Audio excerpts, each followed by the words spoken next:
Still at HIMSS here, live, and I had a chance to run into Carly Medosch, who is one of the Patient Advocate Scholarship winners from HIStalk. Carly, how are you doing today? I'm doing well, thanks.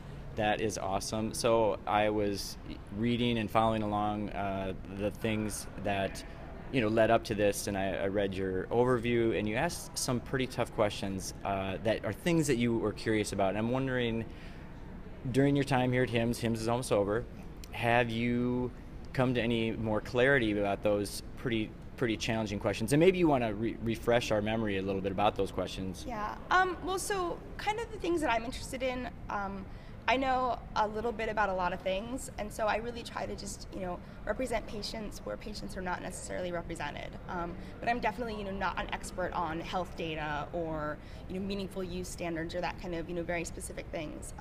And so at HIMSS, I was really interested, mainly in just being in the room and talking with people from, a wide variety of perspectives. I think that, we really need to have all those stakeholders in the same room and in the same conversation in order to really improve healthcare and kind of solve the problems versus just having everybody, still being in silos. What type of people did you actually have a chance to talk to?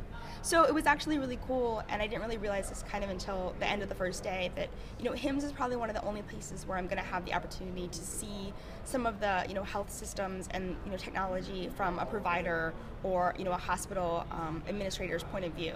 As a patient, I might have time to talk with some of my doctors, but they're so overworked they don't have time to bring me into their office and show me their dashboards and what the reporting systems look like and all that kind of stuff.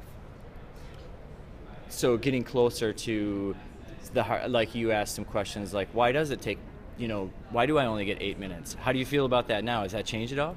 Well, so that was kind of a trick question because I already know the answer to that, but I think that it's important for the everyday patient, but especially people that are working to really improve the health system, to understand the challenges from every stakeholder's position. So as a patient, if I just write a blog and gripe that my doctor made me wait too long and then I only saw them for 8 minutes, and then I say, in conclusion, my doctor doesn't love me and is horrible, the end.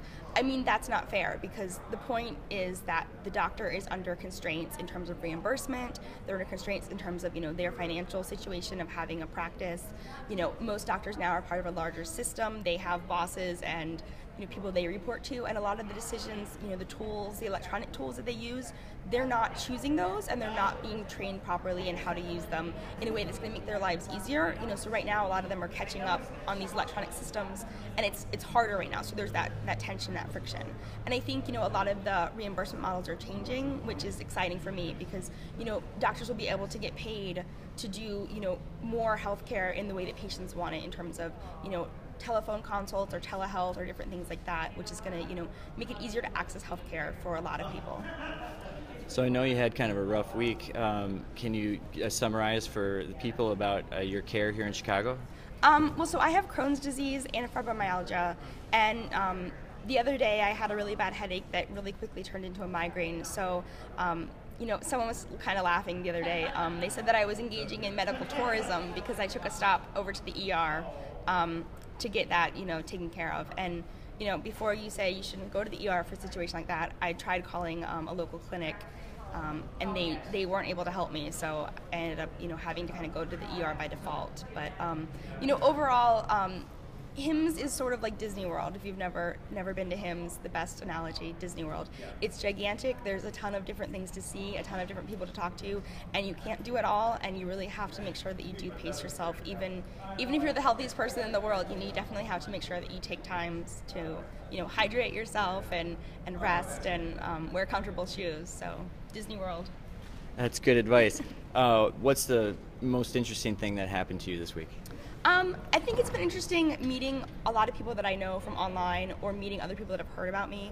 And I think it's really cool because I'll be at a booth, and by and large the reception has been really positive, and a lot of the vendors are excited to talk to a patient and get their perspective. And I was in one of the booths, and they had a situation set up where it's sort of a sound pyramid, something where if you're in a hospital room with 2 beds, you can have your own music, but it also isolates the sound around you, and then your neighbor in the bed next to you can't hear that So, things like that that make the patient experience better.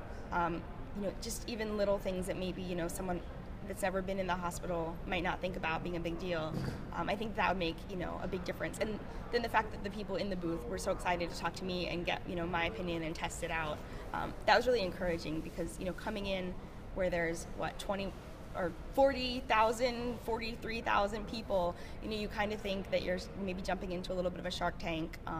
But, by and large, everyone's been really polite and friendly, and it's been great to get to kind of meet new people and learn a lot of new things. Very cool. Well, we'll look forward to I know you have to fill out some report about this extravaganza, and we'll look forward to seeing that in more detail. But thanks for taking a few moments with me. Thanks so much.